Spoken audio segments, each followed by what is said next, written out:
കർത്താവിൻ്റെ പരിശുദ്ധമായ നാമം വാഴ്ത്തപ്പെടുമാറാകട്ടെ. അനുഗ്രഹിക്കപ്പെട്ട രാത്രിയിൽ ദൈവവചന പഠനത്തിനായി സൂം പ്ലാറ്റ്ഫോമിൽ വന്നിരിക്കുന്ന കർത്താവിൻ്റെ വിലപ്പെട്ട ദാസന്മാർ, മാതാപിതാക്കൾ, സഹോദരന്മാർ, നിങ്ങളെല്ലാവരെയും യേശു ക്രിസ്തുവിൻ്റെ നാമത്തിൽ ഹൃദയാംഗമായി സ്വാഗതം ചെയ്തുകൊള്ളുന്നു. തുടർന്ന് യൂട്യൂബിൽ ദൈവവചനം പഠിക്കാൻ ആഗ്രഹിച്ചു വരുന്ന എല്ലാ മാന്യ കേൾവിക്കാരെയും യേശു ക്രിസ്തുവിൻ്റെ നാമത്തിൽ ഹൃദയാംഗമായി സ്വാഗതം ചെയ്തുകൊള്ളുന്നു. നെറ്റിൻ്റെ മറ്റും പ്രോബ്ലം പലർക്കുമുണ്ട്. ഈ മഴയുടെ മറ്റും പ്രശ്നങ്ങൾ കാരണം അതുകൊണ്ട് പലർക്കും നമ്മുടെ ഈ സൂം പ്ലാറ്റ്ഫോം അറ്റൻഡ് ചെയ്യാൻ കഴിയുന്നില്ല എന്ന് അറിയിക്കുകയുണ്ടായിട്ടുണ്ട്. അവരും യൂട്യൂബിൻ്റെ ദൈവവചനം പഠിച്ച് ദൈവത്തെ അനുഗ്രഹിക്കപ്പെടുവാൻ ദൈവത്തോടെ നമുക്ക് പ്രാർത്ഥിക്കാം. ഇന്ന് രാത്രി ഇതിൻ്റെ ഒക്കെ നടുവിൽ ദൈവവചന പഠനത്തിനായി വന്നിരിക്കുന്ന പ്രിയപ്പെട്ട ഒരിക്കൽ കൂടി ഹൃദയാംഗമായി സ്വാഗതം ചെയ്തുകൊള്ളുന്നു. നമ്മൾ എഗസ്കേലിലെ പ്രവചനം 43-ാം അധ്യായത്തിലാണ് പഠിച്ചുകൊണ്ടിരിക്കുന്നത്. 43-ാം അധ്യായം ഇതുവരെയുള്ള അധ്യായങ്ങളിൽ നിന്ന് വ്യത്യസ്തമാകുന്ന നിലയിലേക്ക് കാര്യങ്ങൾ നീങ്ങുന്നതായി പഠിപ്പിക്കുന്ന ഒരു അധ്യായമാണ്. നഷ്ടപ്പെട്ടു പോയ ദൈവമഹത്വം ആലയത്തിലേക്ക് ഇറങ്ങി വരുന്നതായി യെഹെസ്കേൽ പ്രവാചകൻ ദർശനത്തിൽ കാണുന്ന അതിനെക്കുറിച്ച് വിശദീകരിക്കുന്ന അധ്യായമാണ് 43-ാം അധ്യായം. നമുക്കറിയാം, യെഹെസ്കേലിനെ ദൈവം ദർശനത്തിൽ ഒരു മല മുകളിലേക്ക് കൊണ്ടുപോകുന്നു. അവിടെ വെച്ച് ഒരു നഗരത്തെ കാണിക്കുന്നു.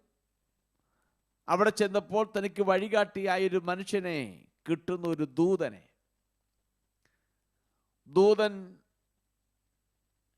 യെഹെസ്കേലിനെ കൊണ്ട് ആലയത്തിൻ്റെ അകത്തും പുറത്തും എല്ലാം ചുറ്റി സഞ്ചരിപ്പിച്ച് അതിനെക്കുറിച്ച് അതിൻ്റെ അളവുകൾ നന്നായി തിട്ടപ്പെടുത്തി അളന്ന് കാണിച്ച് പറഞ്ഞു കൊടുക്കുന്ന വിശദാംശങ്ങൾ ഇതിന് മുൻപുള്ള അധ്യായങ്ങൾ നമ്മൾ കണ്ടു കഴിഞ്ഞതാണ്. അവർ അന്ന് ആരംഭിച്ചത് കിഴക്കേ കവാടത്തിൽ നിന്നാണ് തന്നെയാണ് ആരംഭിച്ചത്.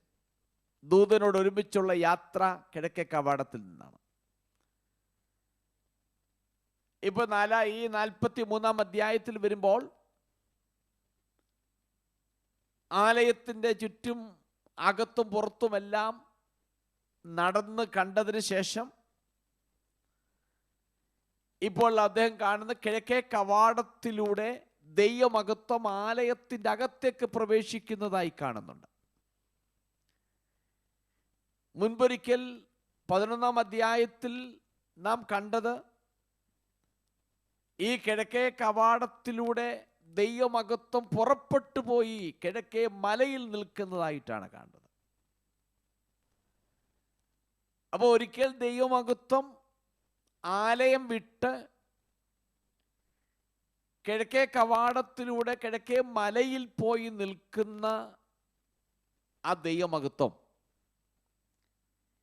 43-ാം അധ്യായത്തിലേക്ക് വരുമ്പോൾ ഒരു പുതുക്കപ്പെട്ട ആലയത്തിലേക്ക് ദൈവമഹത്വം ഇറങ്ങി വരുന്നതായിട്ടാണ് കണ്ടത്. നമ്മളൊരു കാര്യം മനസ്സിലാക്കേണ്ട വസ്തുത, നെബൂഖദ്നേസർ തൻ്റെ സൈന്യവും ഒക്കെ കടന്നു വന്ന് ദേവാലയം നശിപ്പിച്ചു. യെരൂശലേം മതിലുകൾ ഇടിച്ചു കളഞ്ഞു. ആലയത്തിലെ പാത്രങ്ങൾ എടുത്തുകൊണ്ട് പോയി.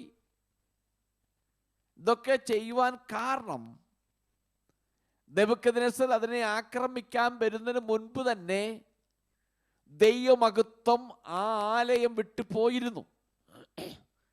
ആലയം വിട്ടു പോയതിനു ശേഷമാണ് നെബൂഖദ്നേസറിനെ അതിനെ തൊടുവാൻ കഴിഞ്ഞത്.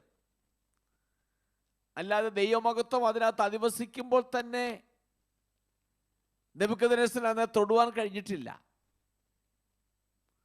നാം മനസ്സിലാക്കേണ്ട 1-2 കാര്യങ്ങൾ അതിനകത്തുണ്ട്.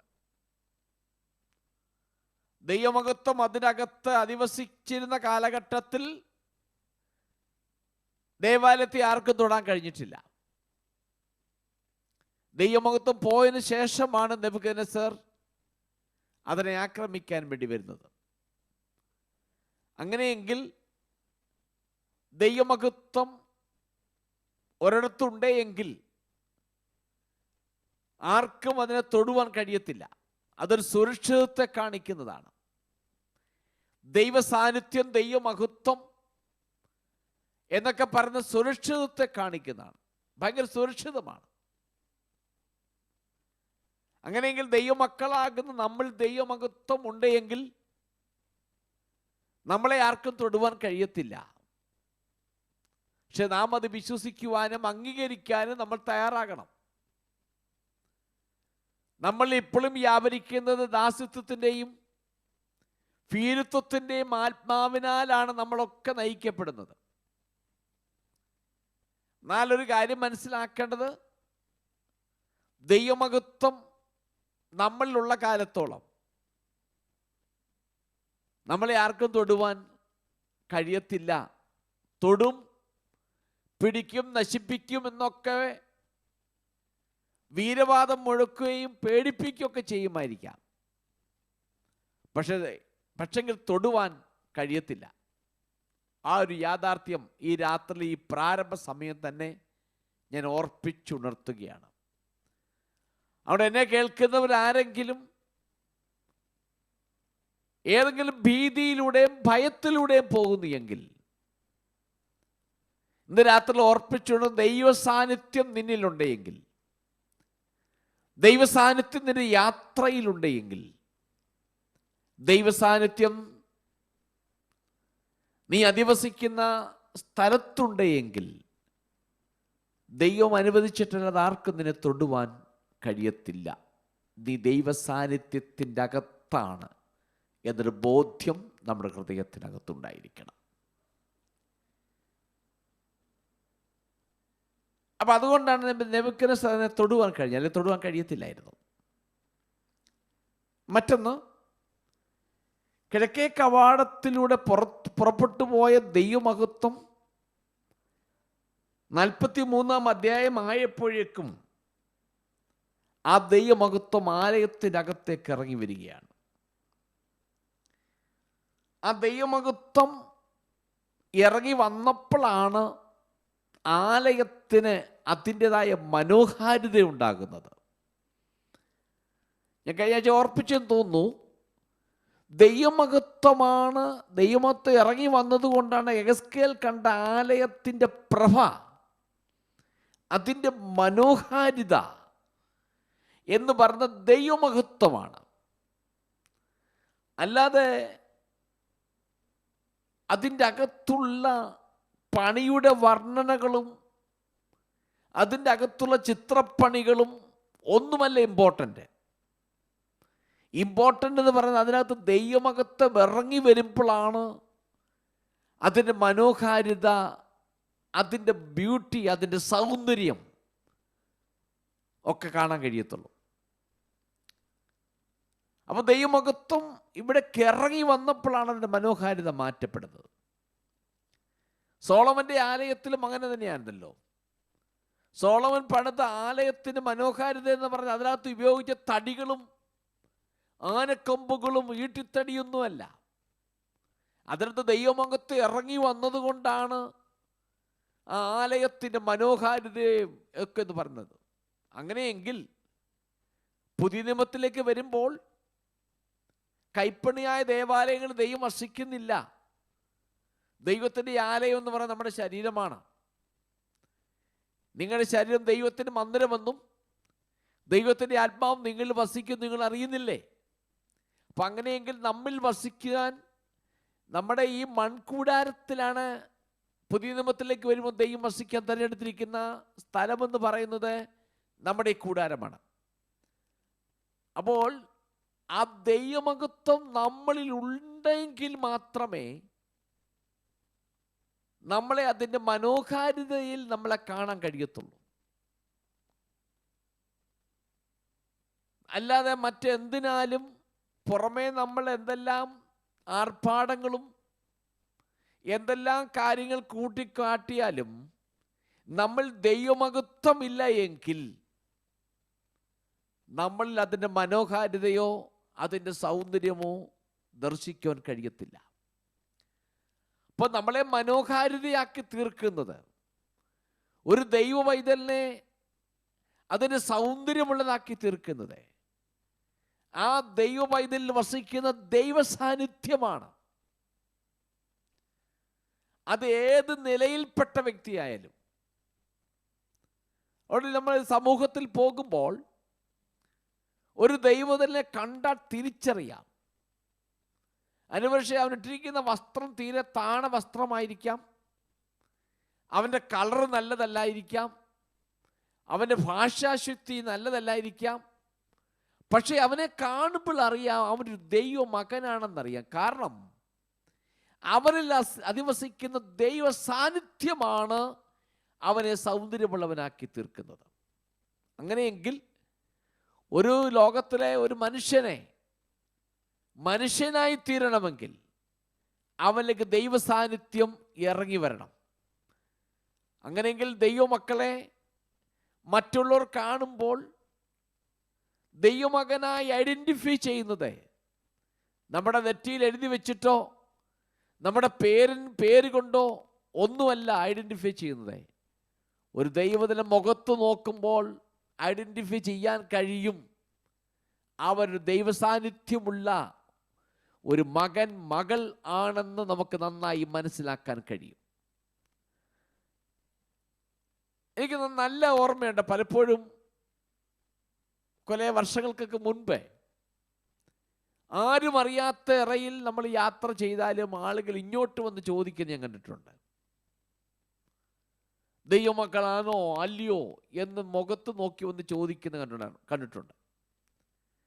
ഇവൻ ലോകജാതികൾ പോലും വന്ന് ചോദിച്ചിട്ടുണ്ട്. വാസ്തവത്തിൽ എൻ്റെ ജീവിതത്തിൽ ഒന്ന് രണ്ട് അനുഭവങ്ങൾ അക്കാര്യത്തിൽ ഉണ്ടായിട്ടുണ്ട്. അപ്പം അതുകൊണ്ട് ദൈവസാന്നിധ്യമാണ് നമ്മളെ മറ്റുള്ളവരിൽ നിന്ന് വ്യത്യസ്തനാക്കി മാറ്റുന്നത്.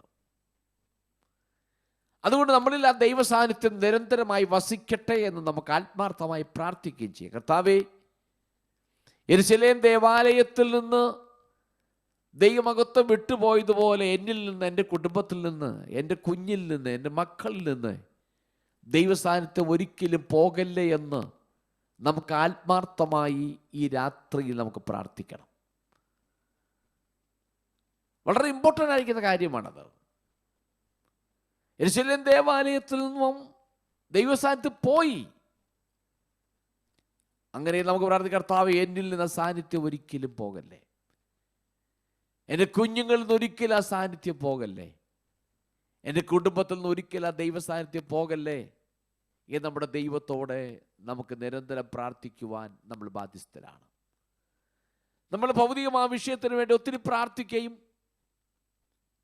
അതിനുവേണ്ടി ഒത്തിരി നമ്മൾ കാര്യങ്ങൾ ചെയ്യുകയും ചെയ്യാറുണ്ട്. എന്താ ഇന്ന് രാത്രി നമുക്ക് അതിനു വേണ്ടി പ്രാർത്ഥിക്കുന്ന, ദൈവമേ, ആ സ്ഥാനത്ത് ഒരിക്കലും നഷ്ടപ്പെട്ടു പോകല്ലേ എന്ന് നമ്മുടെ ദൈവത്തോടെ നമുക്ക് പ്രാർത്ഥിക്കാം. ആ ദൈവസ്ഥാനത്ത് ഇറങ്ങി വന്നു. അവിടെ പെരുവെള്ളത്തിൻ്റെ ശബ്ദം പോലെ ഒരു ശബ്ദം കേട്ടത് വായിക്കുന്നത് 43-ാം അധ്യായം നമ്മൾ പഠിച്ചതാണ് കഴിഞ്ഞ ആഴ്ച.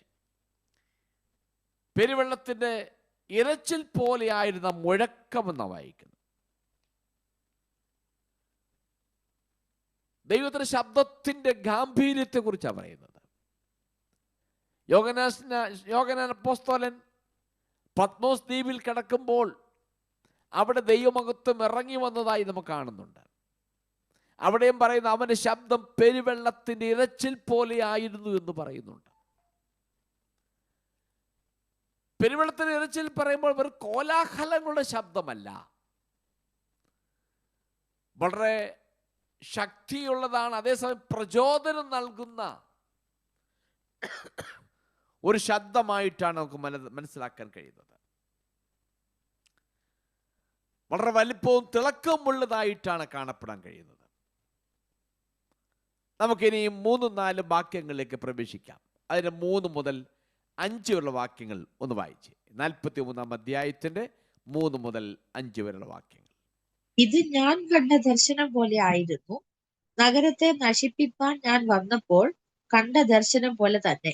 ഈ ദർശനങ്ങൾ കെബാർ നദീതീരത്ത് വെച്ച് ഞാൻ കണ്ട ദർശനം പോലെ ആയിരുന്നു. അപ്പോൾ ഞാൻ കവിണ്ണു വീണു. യഹോവയുടെ തേജസ് കിഴക്കോട്ട് ദർശനമുള്ള ഗോപുരത്തിൽ കൂടി ആലയത്തിലേക്ക് പ്രവേശിച്ചു. ആത്മാവ് എന്നെ എടുത്ത് അകത്തെ പ്രാകാരത്തിലേക്ക് കൊണ്ടുചെന്നു. യഹോവയുടെ തേജസ് ആലയത്തെ നിറച്ചിരുന്നു. ഓക്കെ, ഇവിടെ വായിക്കുന്നു, ഞാൻ കണ്ട ദർശനത്തിന്റെ രൂപം പോലെയായിരുന്നു. നമ്മൾ എഹെസ്കേൽ പ്രവചനം 10ഉം 11ഉം അധ്യായങ്ങളൊക്കെ കാണാൻ കഴിയുന്നുണ്ട്. കേബാർ നദിയുടെ തീരത്ത് വെച്ച് ഈ ദർശനം, ഇതുപോലൊരു ദർശനം എഹെസ്കേൽ ഉണ്ടാകുന്നുണ്ട്. പക്ഷെ അന്ന് കണ്ട ദർശനം ഈ ദർശനം നമ്മൾ വ്യത്യാസം എന്ന് പറയുമ്പോൾ ഏകദേശം സിമിലാരിറ്റീസ് ഉണ്ടെങ്കിലും അന്ന് വന്ന ദർശനം യെരുശലേം ദേവാലയത്തെ നശിപ്പിക്കാൻ വേണ്ടി ഒരു ന്യായവിധിയിലേക്ക് ആ രാജ്യത്തെ തള്ളിവിടുന്ന ഒരു അനുഭവത്തോടുള്ള ബന്ധത്തിലാണ് ആ ദർശനം ഉണ്ടാകുന്നത്. അപ്പൊ അന്ന് ഉണ്ടായ ദർശനം ആലയം നശിപ്പിക്കപ്പെടുവാൻ വേണ്ടി പോകുന്നതിന്റെ ബന്ധത്തിലുള്ള ഒരു നശീകരണത്തോടെ, ന്യായവിധിയോടുള്ള ബന്ധത്തിൽ ഇറങ്ങി വന്ന ദർശനം. ഈ ദർശനം എന്ന് പറയുമ്പോൾ നശിപ്പിക്കുകയല്ല, പുനഃസ്ഥാപിക്കപ്പെടുന്ന, പുനർനിർമ്മിക്കപ്പെടുന്ന ഒരു പദ്ധതിയോടുള്ള ബന്ധത്തിലാണ് ഈ ദർശനം ഇവിടെ കാണാൻ കഴിയുന്നത്.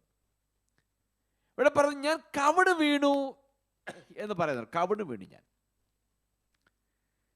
ദൈവമഹത്വത്തിന്റെ ഈ ദർശനം യെഹെസ്കേൽ ഇത് മുൻപ് പ്രാവശ്യങ്ങളും കണ്ടിട്ടുണ്ട്. നമ്മൾ 1-ാം അധ്യായത്തിലും 3-ാം അധ്യായത്തിലും 9-ാം അധ്യായത്തിലും 11-ാം അധ്യായത്തിലും ഒക്കെ നമ്മൾ കാണുമ്പോൾ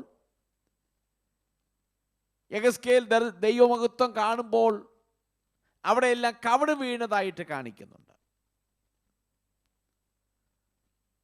ദൈവത്തിലുള്ള വിശുദ്ധമാകുന്ന, ആദരസൂചകമാകുന്ന ഒരു ബോഡി, ഒരു ശരീരഭാഷയാണത്. ഒരു സ്വാഭാവികമാകുന്ന പ്രതികരണമാണത്. ഇങ്ങനെയുള്ള അനുഭവങ്ങൾ പല പ്രാവശ്യം യെഹെസ്കേലിന്റെ ജീവിതത്തിൽ ഉണ്ടായിട്ടുള്ളതായിട്ട് മുൻ അധ്യായങ്ങളിൽ നമ്മൾ പഠിച്ചിട്ടുണ്ട്. ഈ കവിണ് വീണു എന്നതിനെക്കുറിച്ച് ഒരു പണ്ഡിതനാകുന്ന ട്രാപ്പ് എന്ന് പറയുന്ന ഒരു പണ്ഡിതൻ ഇങ്ങനെയാണ് അതിനെക്കുറിച്ച് പറയുന്നത്. അവൻ്റെ മഹത്വത്തോടുള്ള ആദരവോടെ, അവൻ്റെ കാരുണ്യത്തോടുള്ള ആദരവോടുകൂടെ നമ്മുടെ സ്വന്തം അയോഗ്യതയെക്കുറിച്ചുള്ള അർത്ഥത്തിൽ ആരെങ്കിലും ദൈവത്തോട് കൂടുതൽ അടുക്കും തോറും അവൻ സ്വന്തം ദൃഷ്ടിയിൽ ഒന്നുമില്ലാത്തവനായി തീരുകയാണ്. ഒന്നുകൂടി വിശദീകരിച്ച് പറയുകയാണെങ്കിൽ, ദൈവമഹത്വത്തോട് നമുക്ക് കൂടുതൽ ആദരവ്, ബഹുമാനം, ദൈവത്തിൻ്റെ കരുണയോടുള്ള ബന്ധത്തിലുള്ള നമ്മുടെ ആദരവ്, ഇതെല്ലാം ഒരുമിച്ച് ചേർന്നിട്ട്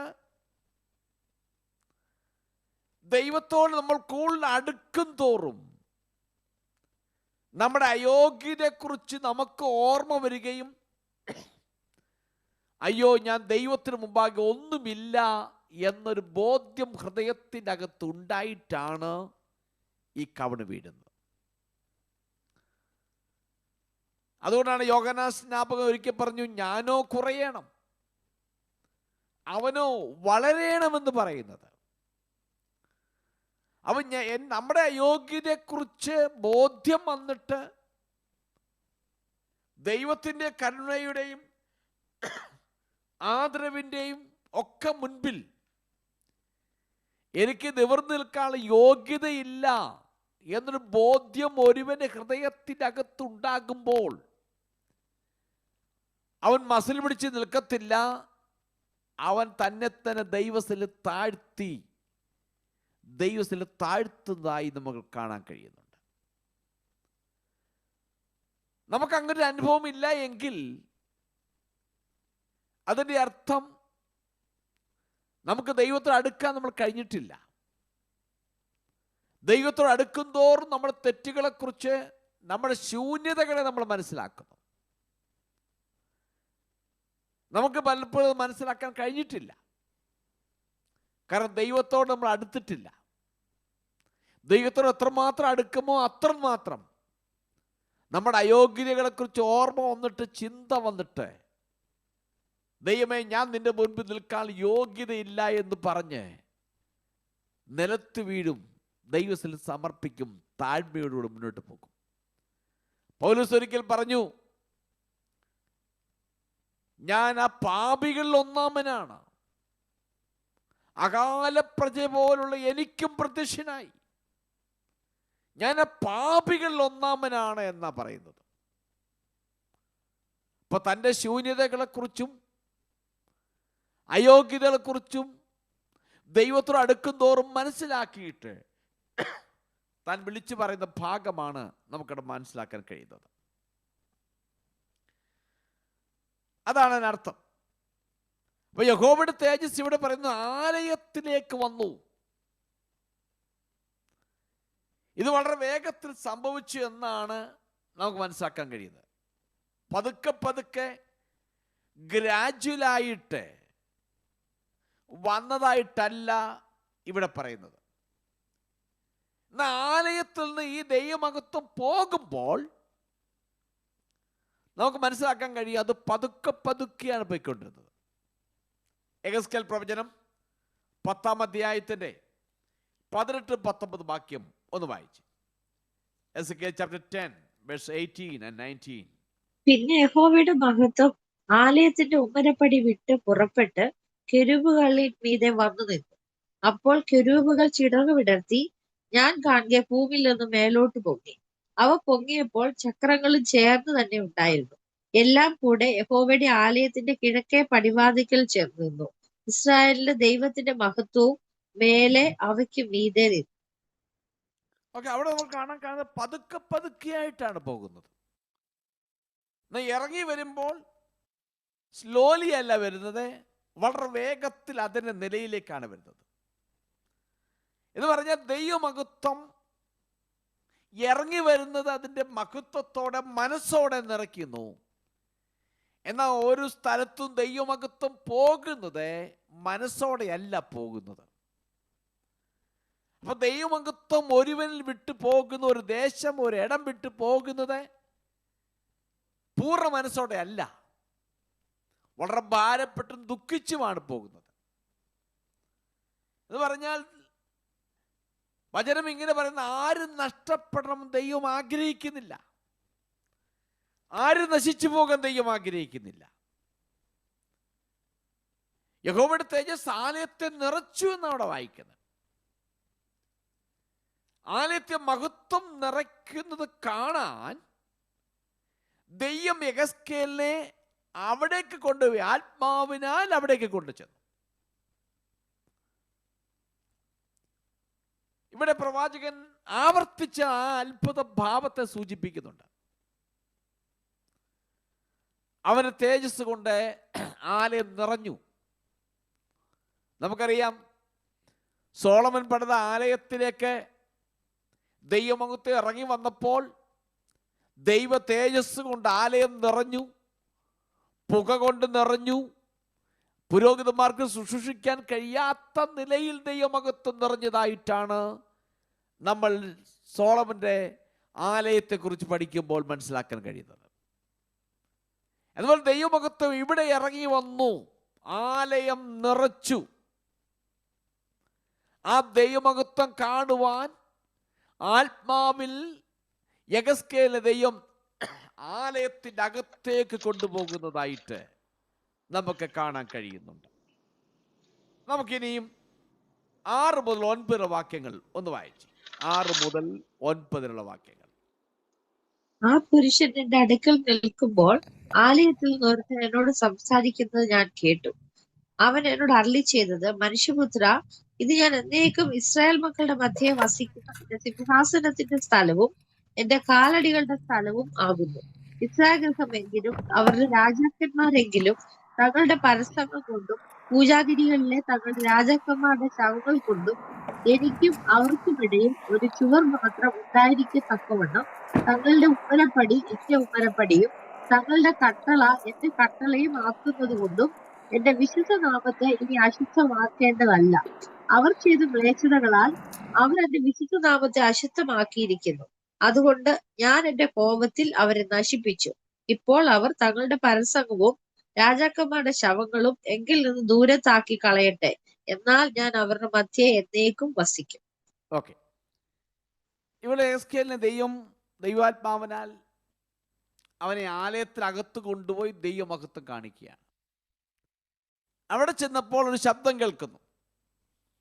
അതിനൊരു സംസാരിക്കുന്നൊരു ശബ്ദം. നാം മനസ്സിലാക്കേണ്ട വസ്തുത, യഹോവയുടെ ശബ്ദം തന്നെ ആലയത്തിൽ നിന്ന് മുഴങ്ങുകയാണ്.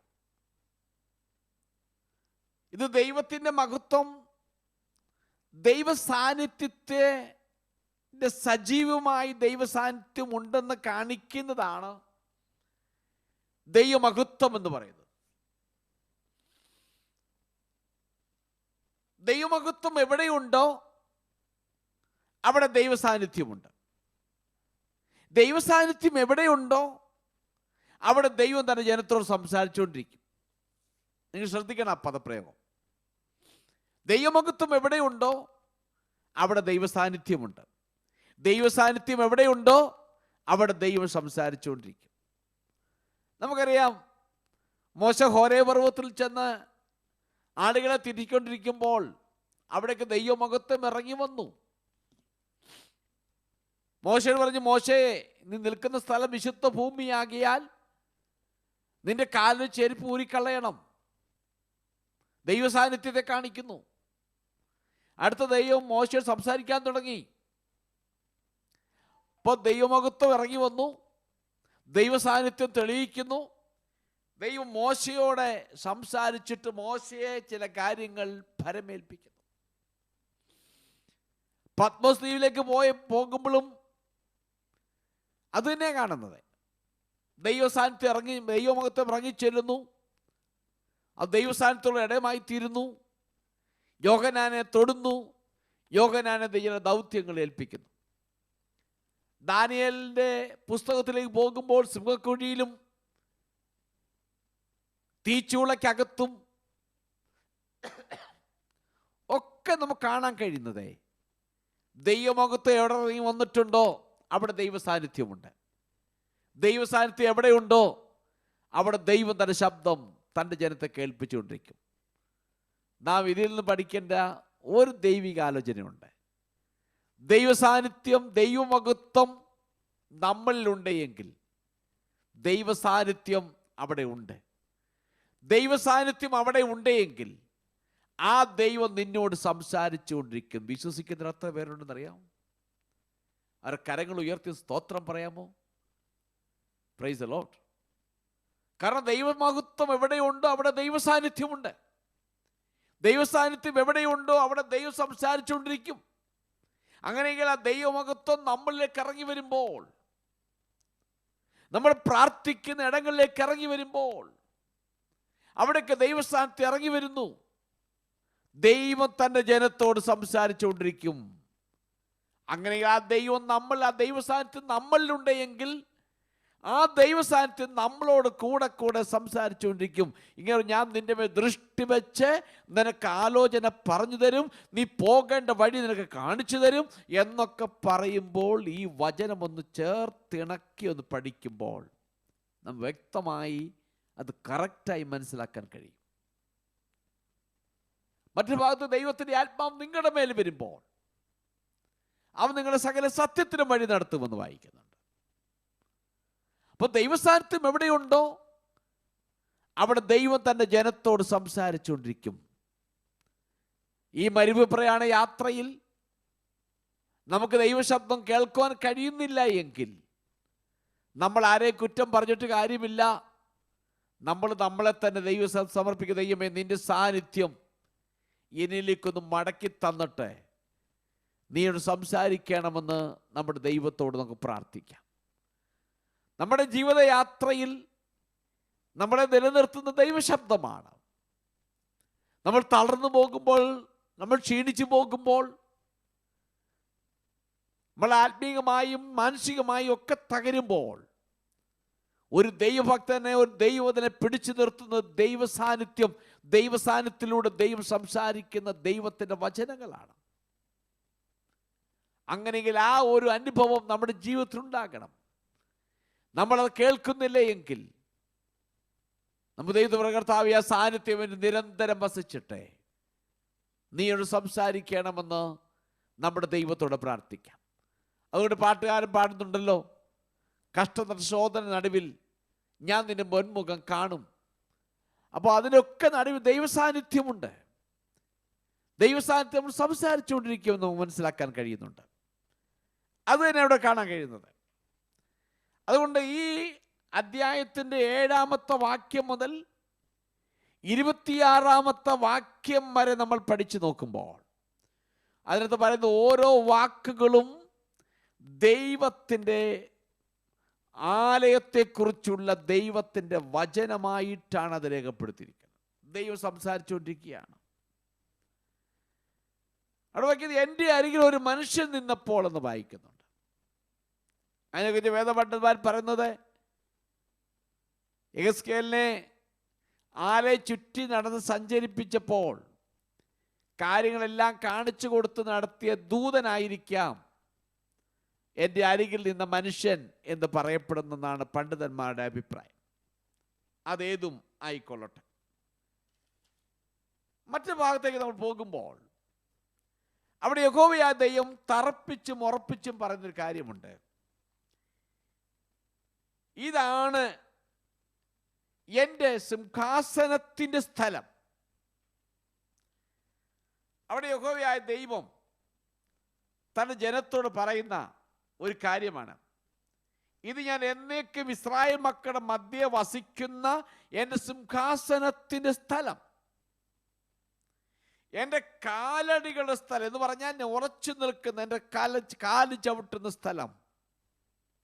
അടുത്ത് പറയുന്നു, ഇസ്രായേൽമെങ്കിലും അവർ രാജാക്കന്മാരെങ്കിലും തങ്ങളുടെ പരസംഗം കൊണ്ട് പൂജാഗിരികളുടെ തങ്ങളുടെ രാജാക്കന്മാരുടെ ശവങ്ങൾ കൊണ്ട് മിനിക്കും, അവർക്കുമിടയിൽ ഒരു ചുവർ മാത്രം ഉണ്ടായിരിക്കത്തക്കവണ്ണം എന്ന് ആ ഭാഗം എടുത്തു പറയുന്നുണ്ട്. ആ ഭാഗം ഞാൻ വിശദീകരിക്കാം. ഇവിടെ വായിക്കുക, ഇതാണ് എൻ്റെ സിംഹാസനം,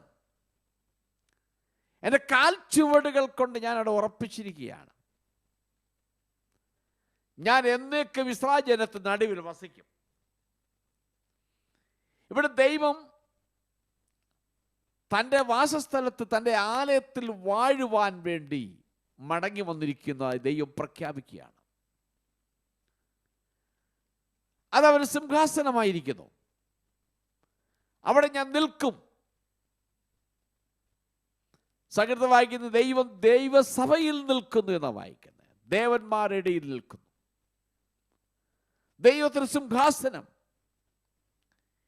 ഇത് ദൈവത്തിന് നിരന്തരമായി സ്ഥിരമായി താമസിക്കുന്ന സ്ഥലമെന്ന് മാത്രമല്ല, അതല്ല അർത്ഥമാക്കുന്നത്. ഇതാണ് എൻ്റെ സിംഹാസന സ്ഥലം, ഞാൻ ഇവിടെ വസിക്കും എന്ന് പറയുമ്പോൾ തന്നെ പറയുന്നു ഇസ്രായേൽ മക്കളെ നടുവിൽ വസിക്കൂ എന്നാണ് പറയുന്നത്. അവിടെ ഏറ്റവും പ്രാധാന്യതയുള്ളൊരു ഒരു പദപ്രയോഗം ഇസ്രായേൽ മക്കളുടെ നടുവിൽ എന്ന് പറഞ്ഞാൽ, ഇസ്രായേൽ എന്ന് പറയുമ്പോൾ ഒരു ഉടമ്പടിയിലൂടെ ഉണ്ടായ ജനതയാണ്. അബ്രഹാമുമായി ചെയ്ത, ഇസഹാക്കുമായി, യാക്കോബുമായി, യോസഫുമായി ഒക്കെ ചെയ്ത ഉടമ്പടിയുടെ ജനതയാണ് ഇസ്രായേൽ ജനം എന്ന് പറയുന്നത്. അപ്പൊ ഞാൻ ഇസ്രായേൽ മക്കൾ നടുവിൽ വസിക്കുമെന്ന് പറഞ്ഞാൽ, ഞാൻ ഉടമ്പടിയുടെ ജനതയാകുന്ന ഞാൻ ചെയ്ത ഉടമ്പടി, അബ്രഹാമുമായി ചെയ്ത ഉടമ്പടി, അവർ പിതാക്കന്മാരുമായി ചെയ്ത ഉടമ്പടി, അവർ ഭൂമിയിൽ നിന്ന് മാറ്റപ്പെട്ടു പോയാൽ അവരുടെ തലമുറയോടുള്ള ബന്ധത്തിൽ ചെയ്ത ഉടമ്പടിയാകിയാൽ ആ ഉടമ്പടിയുടെ ബന്ധത്തിൽ അവരുമായിട്ടുള്ള നിത്യബന്ധത്തെയാണ് കാണിക്കുന്നത്. യഹോവയായ ദൈവം ഉടമ്പടി ചെയ്ത അബ്രഹാമും ഇസഹാക്കും യാക്കോബും ഒക്കെ ഈ ഭൂമിയിൽ നിന്ന് മാറ്റപ്പെട്ടാലും അവർ തലമുറകൾ ഈ ഉടമ്പടിക്കകത്ത് വരുന്നവരാണ്. ആ ഉടമ്പടിയിലുള്ള ജനതയാകിയാൽ അവരുമായിട്ടുള്ള നിത്യമാകുന്നൊരു ബന്ധത്തെയാണ് ഈ ഭാഗത്ത് കാണിക്കുന്നത്. ആ ദേശത്തുള്ള ദൈവത്തിൻ്റെ ആദരവിനെ കാണിക്കുന്നു. നമ്മൾ എഹെസ്കേൽ പ്രവചനം 40-ാം അധ്യായം മുതൽ 48-ാം അധ്യായം വരെ നോക്കുമ്പോൾ ഒരു സഹസ്രാബ്ദ വാഴ്ചയുടെ ഒരു ഭാഗമാണ് ഭാഗങ്ങളൊക്കെ പ്രഖ്യാപിക്കുന്നത്. ഈ പറയപ്പെട്ടതുപോലെ ഇതുവരെ സംഭവിച്ചിട്ടില്ല, ഇനി അത് സംഭവിക്കാൻ പോകുന്നേ ഉള്ളൂ. അതിൻ്റെ ഒരു പ്രവചനമാണിത്. അവിടെ വായിക്കുന്നത്, ഇസ്രായേൽ എൻ്റെ നാമത്തെ, എങ്ങനത്തെ വിശുദ്ധ നാമത്തെ അശുദ്ധമാക്കി. അശുദ്ധമാക്കിയത് എങ്ങനെയാണെന്ന് വ്യക്തമായി പറയുന്നുണ്ട്. അതിൻ്റെ 9-ാമത്തെ വാക്യത്തിൽ എന്നേക്കുമായി പറയുന്നുണ്ട്. 7-ന്റെ അവസാനവും 8-ാമത്തെ വാക്യം ഒന്ന് വായിച്ചു. ഇത് ഞാൻ എന്നേക്കും ഇസ്രായേൽ മക്കളുടെ മധ്യേ വസിക്കുന്ന എന്റെ സിംഹാസനത്തിന്റെ സ്ഥലവും എന്റെ കാലടികളുടെ സ്ഥലവും ആകുന്നു. അവർ എന്റെ വിശുദ്ധനാമത്തെ ഇനി അശുദ്ധമാക്കേണ്ടതല്ല. അവർ ചെയ്ത മ്ലേച്ഛകളാൽ അവർ എന്റെ വിശുദ്ധനാമത്തെ അശുദ്ധമാക്കിയിരിക്കുന്നു. അതുകൊണ്ട് ഞാൻ എന്റെ കോപത്തിൽ അവരെ നശിപ്പിച്ചു. ഇപ്പോൾ അവർ തങ്ങളുടെ പരസംഗവും രാജാക്കന്മാരുടെ ശവങ്ങളും എങ്കിൽ നിന്ന് ദൂരത്താക്കി കളയട്ടെ. എന്നാൽ ഞാൻ അവരുടെ മധ്യേ എന്നേക്കും വസിക്കും. ഇവിടെ വീണ്ടും യഹോവയെ ദൈവം പറഞ്ഞ് ഞാൻ അവരെ നശിപ്പിക്കാനുള്ള കാരണം പറയുന്നുണ്ട്. ഞാൻ നശിപ്പിക്കുവാനുള്ള കാരണം അവർ അശുദ്ധമാക്കി എന്നാണ് വായിക്കുന്നത്. അവർ എന്ത് ചെയ്തു? രാജാക്കന്മാരെങ്കിലും പരസംഗം കൊണ്ട് പൂജാഗിരികളിൽ തങ്ങളുടെ രാജാക്കന്മാരുടെ ശവങ്ങൾ കൊണ്ടും എനിക്കും അവർക്കും ഇടയിൽ ഒരു ചുവർ മാത്രം ഉണ്ടായിരിക്കത്തക്കവണ്ണം അവർ വിശുദ്ധ നാമത്തെ അവർ അശുദ്ധമാക്കി. മ്ലേച്ഛതകളാൽ വിശുദ്ധ നാമത്തെ അശുദ്ധമാക്കി.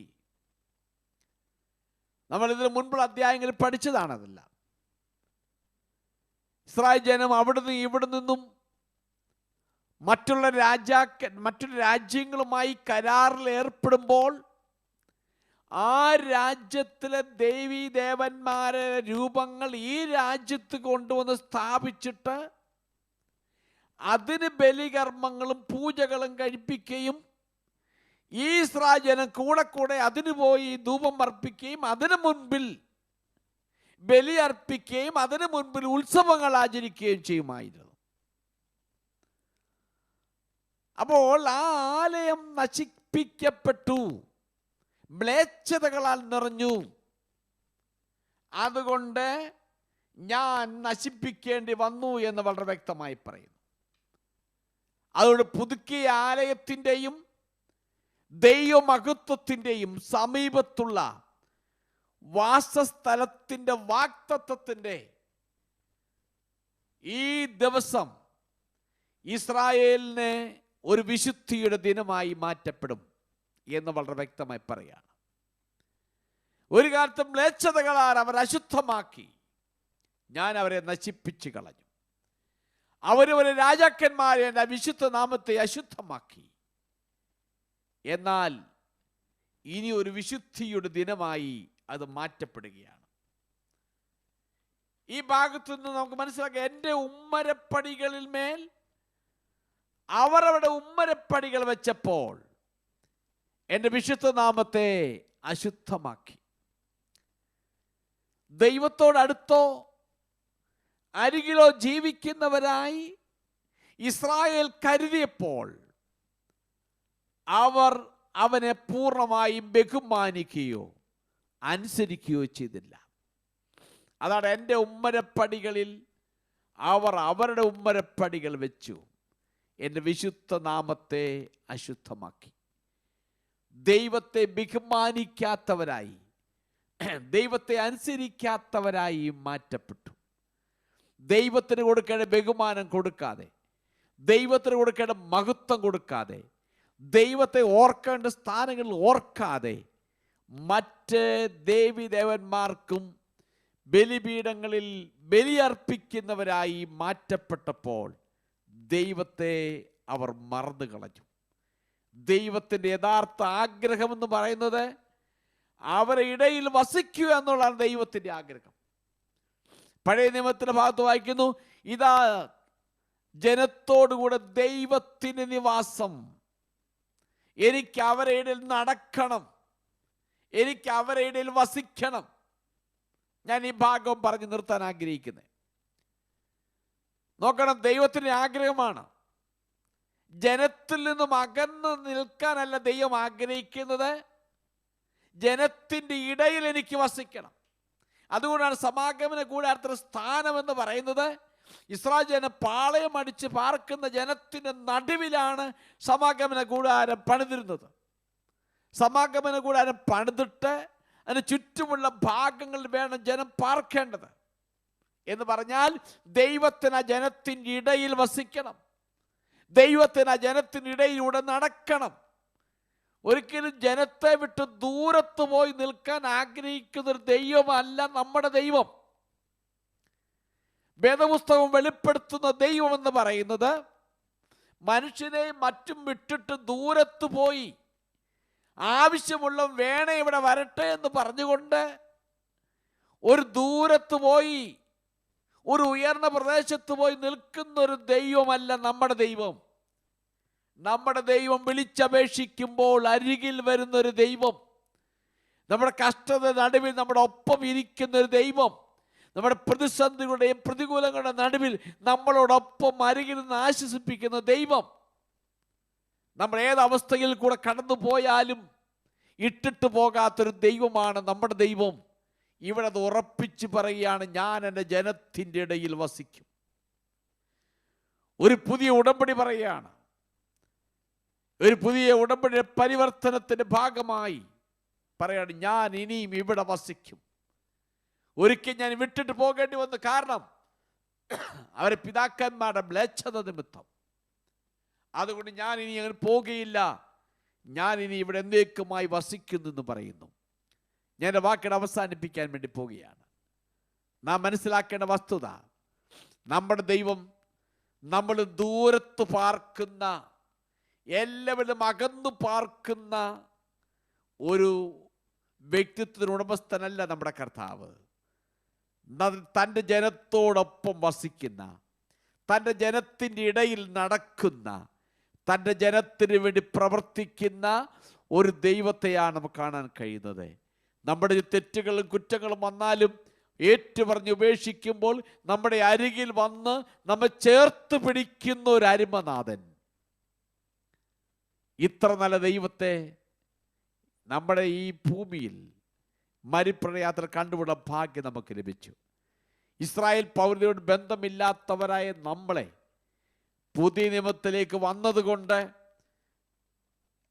ദൈവം നമുക്ക് വേണ്ടി തുറക്കപ്പെട്ട രക്ഷയുടെ ആ പദ്ധതിയിലൂടെ, വാതിലിലൂടെ നമുക്ക് അവൻ്റെ മക്കളായി തീരുവാൻ ഭാഗ്യം ലഭിച്ചു.